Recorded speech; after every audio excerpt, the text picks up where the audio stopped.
হাওড়া জগদীশপুর দেবীপাড়ায় জমা জলকে কেন্দ্র করে পথ অবরোধ করে সাধারণ গ্রামবাসীরা। পুলিশ অবরোধ সরাতে এলে পুলিশ ও গ্রামবাসীর মধ্যে খণ্ডযুদ্ধ বেঁধে যায়।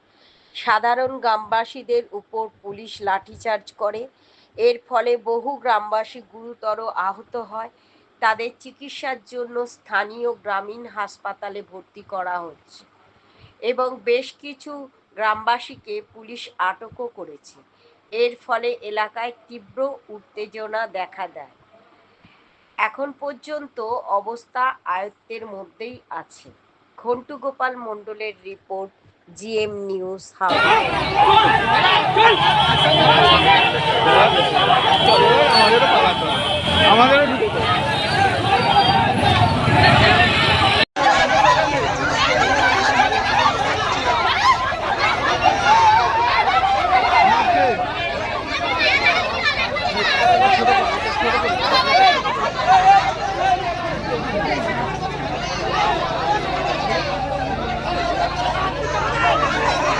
মমতা ব্যানার্জির নেতৃত্বে পুলিশ প্রশাসনের পুলিশ মারছে।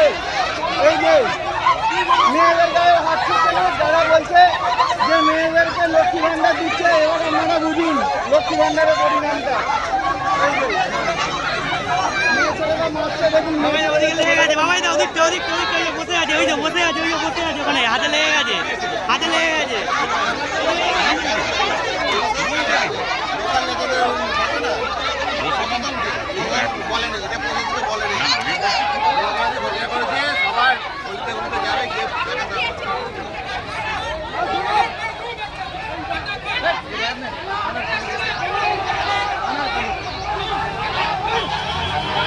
পেশা গেছে। এইবার খেলাবে, এবার খেলাবে, এবারে বললাম তো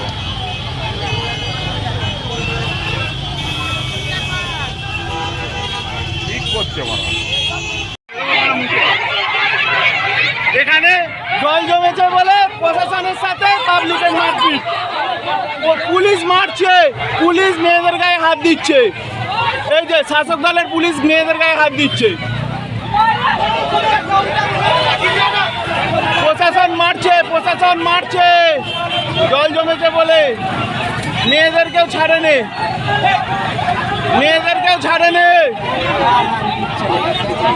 মেয়েদেরকে ছাড়েনি, সবাইকে ধরে মারছে। প্রশাসন মারছে, আপনারা দেখতেই পাচ্ছেন। প্রশাসন মারছে, পুলিশ সবাইকে অ্যারেস্ট করছে। জল জমেছে ওদের বলেছিল বলে। হ্যাঁ, মেয়ে ছেলে কাউকে ছাড়ছে না, সবাইকে মারছে, সবাইকে মারছে। পুলিশরা মারছে, পুলিশরা, পুলিশ প্রশাসন সবাই মারছে মেয়ে ছেলেদেরকে। মেয়ে ছেলেদেরকে ছাড়ছে না। আজকে শাসক দলের পুলিশ মেয়েদেরকে ছাড়ছে না। প্রশাসন ছাড়ছে না, প্রশাসন মারছে।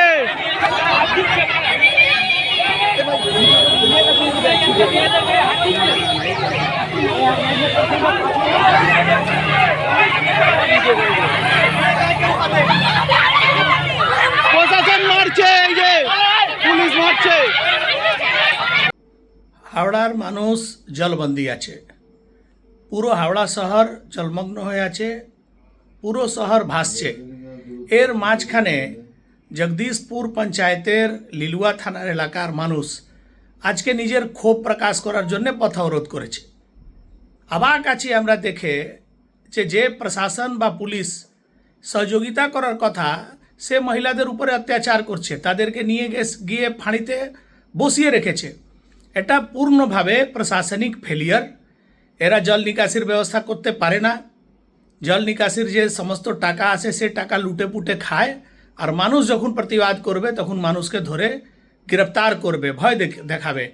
এটাই হচ্ছে আসলে সরকারের যে বিকৃত মানসিকতা, তার একটা উদাহরণ।